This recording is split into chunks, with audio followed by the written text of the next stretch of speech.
بھائی مل جائے، امام مامون سے اس کو مانگ رہے تھے اور یہ مامون سے اپنی موت مانگ رہا تھا، اسے کیا خبر کیا ہونے والا۔ جیسے ہی اس نے کہا مامون سے کہ خدا کا واسطہ تم میں ان کی بات مت ماننا میرے بارے میں، اسے پورا یقین تھا کہ جب امام کچھ کہیں گے اس سے تو اس کا مطلب ہے کہ یہ مامون نے امام کی خدمت میں عرض کی، مولا آپ قسم دے دی ہے، میں اس کو آپ کے حوالے کر دیتا مگر قسم دے دی ہے، اب میں آپ کی بات کیسے مانوں اس کے بارے میں۔ جلاد کو اشارہ کیا، حلم امام کا اندازہ کیجئے کہ انتہائی معتبر ماحول، امام سفارش کر رہے ہیں، اللہ اکبر، اور دشمن اہل بیت امام کے حلم کو نہیں پہچانتا، وہ سمجھا کہ شکایت کر رہے، صلوات پڑھے محمد والے محمد۔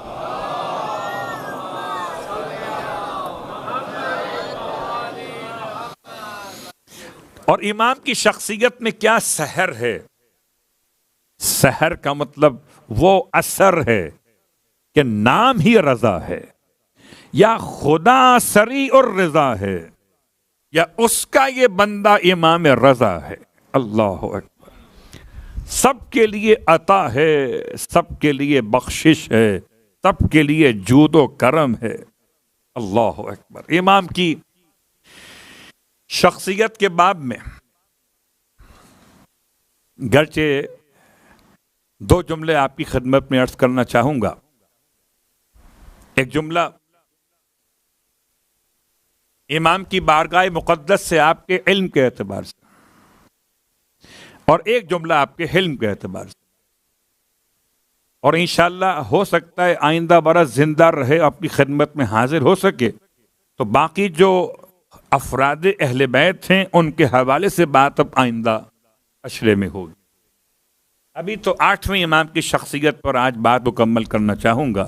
8ویں امام علم کے اعتبار سے، عالم آل محمد ہونے کی حیثیت میں، قرآن کی تلاوت کی خاص کیفیت کے اعتبار سے، آپ خدا سے کلام الہی پڑھتے ہوئے باتیں کیا کرتے تھے۔ ہمارے یہاں یہ سب چیزیں بیان نہیں کی جاتی، اور بیان ہو تو یاد نہیں رہتی، یاد ہو تو عمل کرنا ذرا مشکل رہتا ہے۔ اور یہ پورے احوال کو لکھا ہے اس نے جو امام کے ساتھ ہم سفر ہے وہاں سے لے کر جو آیا، کہ مولا جب تلاوت کرتے تھے سورہ اخلاص کی تو آپ فرماتے تھے بسم اللہ الرحمن الرحیم، قل هو اللہ احد، اس کے بعد خفی انداز سے فرماتے تھے اللہ احد۔ کیا مطلب ہے کہ خدا نے کہا ہے کہو کہ وہ اللہ احد ہے، اب جو خدا کی سنتا ہو وہی تو کہے گا کہ اللہ احد ہے۔ اسے کہتے ہیں قرآن پہ رسپانس دینے کا طریقہ، صلوات پڑھے محمد والے محمد کا۔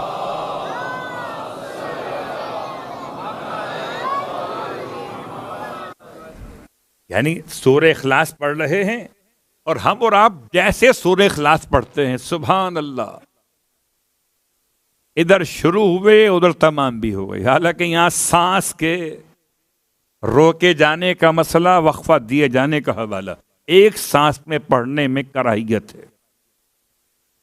امام آیت نمبر 1 سورہ بسم اللہ کے بعد قل هو اللہ احد پڑھنے کے بعد خفی انداز سے فرماتے تھے اللہ احد، اور جب سورہ مکمل کرتے تھے تو 3 مرتبہ فرماتے کذالک اللہ ربنا، کذالک اللہ ربنا، کذالک اللہ ربنا، سورہ اخلاص کی تلاوت کا طریقہ۔ اسی لیے آپ دیکھتے ہیں مراجع عظام کی توضیح المسائل میں اگر کذالک اللہ ربی کہیں گے تو 1 مرتبہ کافی ہے، اور جب کذالک اللہ ربنا کہیں گے، ربنا 3 دفعہ کہنا.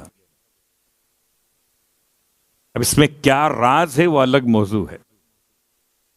امام نے سورہ اخلاص کی ان آیات کے بعد 3 مرتبہ فرمایا ایسے ہی تو ہے ہمارا پروردگار.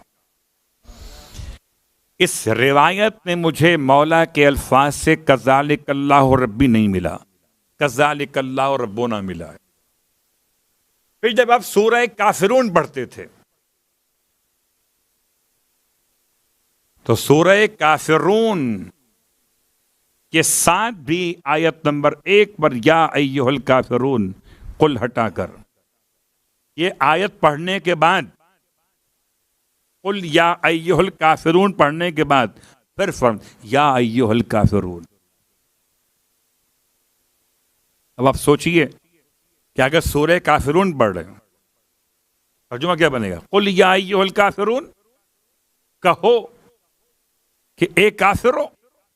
تو اب جو کہو ہے اس کو تلاوت کیا قرآن کی حیثیت میں، پھر عمل کیا محمد زمانہ کی حیثیت. یا ایھا الکافرون لا اعبد ما تعبدون. اللہ اکبر.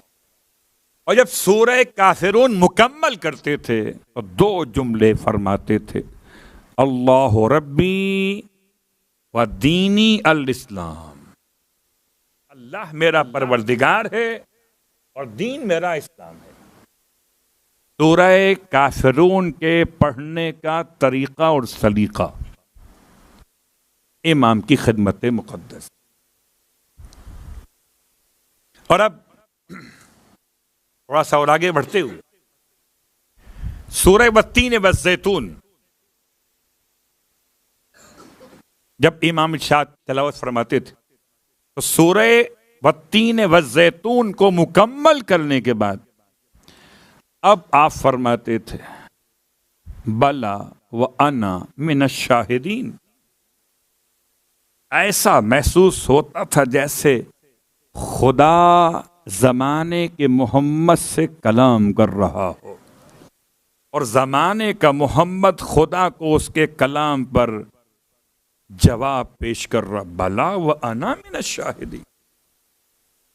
تفصیل کا وقت نہیں ہے، کبھی سورہ والتین والزیتون پڑھیے گا اور آخری آیت پڑھنے کے بعد پھر امام کا یہ جملہ بلا ہاں ہاں پروردگار وہ انا من الشاہدین، اور میں ہوں گواہی دینے والوں میں سے. جب سورہ ملک پڑھتے تھے، ملک نہیں سورہ قیامت، لا اقسم بیوم القیامت، جو روایت ہم تک پہنچی وہ بیان کر رہے سورہ قیامت. صلوات پڑھ لیں محمد و آل محمد.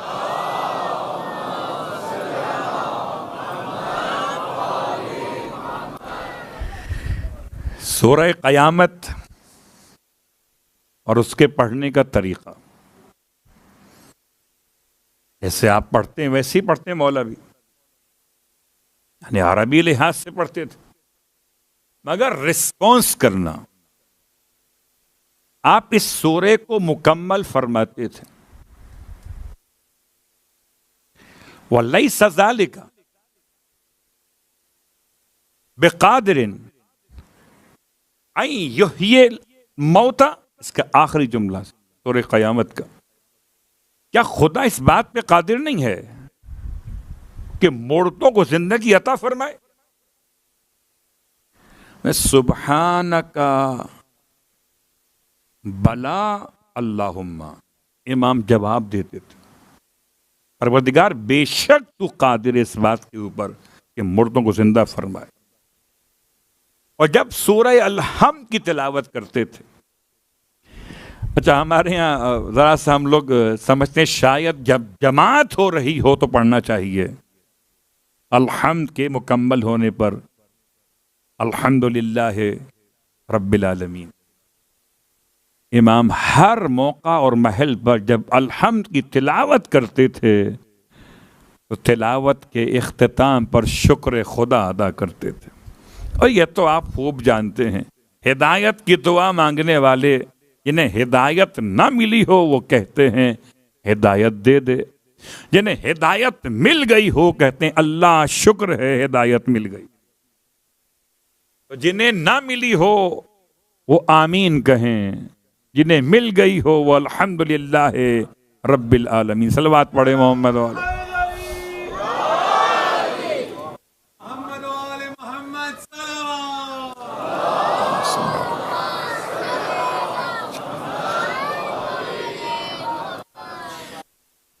تو 8ویں امام کا انداز تلاوت قرآن. جب آپ پڑھتے تھے سورہ اعلیٰ سبح اسم ربک الاعلیٰ تو آیت نمبر 1 کے بعد پڑھتے تھے سبحان ربی الاعلیٰ. آیت پہ عمل ہو رہا. سبح اسم ربک الاعلیٰ تسبیح بیان کرو اپنے بلند پروردگار کے لیے. تو سبحان ربی الاعلیٰ. بہت ساری مثالیں آپ کی خدمت میں جو اس روایت کے ذیل میں آئیں. میں نے چاہا کہ ذرا تلاوت کا انداز. امام 3 دن میں قرآن مکمل تلاوت کر لیا کرتے تھے اور امام فرماتے تھے کہ میں اس سے بھی کم وقت میں تلاوت مکمل کر سکتا ہوں لیکن میں رک جاتا ہوں ان آیات پر غور کرتا ہوں. اللہ اکبر. علم کی پہچان علم کے ساتھ ساتھ امام کی شخصیت میں. اور کبھی وہ انداز کہ ابو حبیب لکھا بعض نے النباجی اور بعض نے پڑھا حبیب خراسانی. 2 الگ الگ مقامات لکھے کہ یہ جوفا کا واقعہ ہے مسجد جوفا میں یا یہ مکہ مکرمہ کا واقعہ مسجد ابو ذر میں. حالانکہ مکہ مکرمہ میں تاریخی اعتبار سے مسجد ابو ذر تلاش کرنا مشکل کام ہے. مسجد ابو ذر کے نام کی مسجد مدینے کے اندر ہے. تو لوگ گئے ہیں شاید کبھی انہیں یاد ہو مسجد ابو ذر مگر آج کل قافلے وہاں جاتے نہیں ہیں. صلوات پڑھے محمد والے محمد.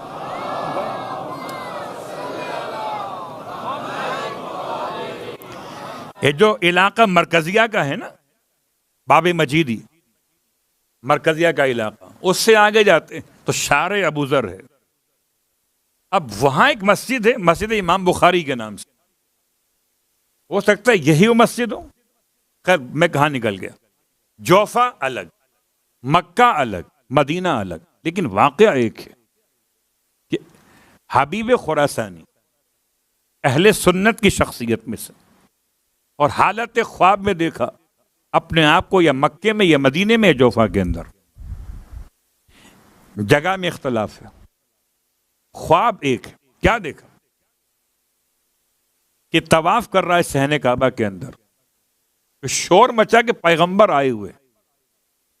خواب دیکھ رہا ہے اور پیغمبر مکے کی کوئی مسجد ابو ذر ہے اس خواب کے اعتبار سے وہاں بیٹھ کر زیارت عام کا اعلان کیا گیا. سب سے ملاقات کر رہے ہیں. کہتا ہے حبیب خراسانی کی میں نے طواف مکمل کیا نماز پڑھی اور سیدھا مسجد ابو ذر چلا گیا. اللہ کے رسول بیٹھے ہوئے لائن لگی ملنے والوں کی. میں لائن میں کھڑا ہو گیا. آہستہ آہستہ آگے آگے بڑھتے پیغمبر کے پاس پہنچے. آپ کے دہانی طرف بڑا تھال رکھا ہوا ہے اس میں سیحانی کھجور رکھی ہوئی. میں نے سلام کیا ہاتھ چومے پیغمبر کے اور آپ نے مٹھی بھر کے دائیں ہاتھ سے مجھے کھجوریں عطا فرمائی. کہتا ہے میں وہیں تبرک لے کر باہر آیا تو ہر انسان کی خواہش ہوتی گننے والی. گننا شروع کیا. کتنی ملی ہیں 18 تھی. کہنے لگا میں نے یہ گنی اور خواب سے آنکھ کھل گئی. کہتا 2 دن کے بعد امام رضا علیہ الصلوۃ والسلام کی آمد ہوئی.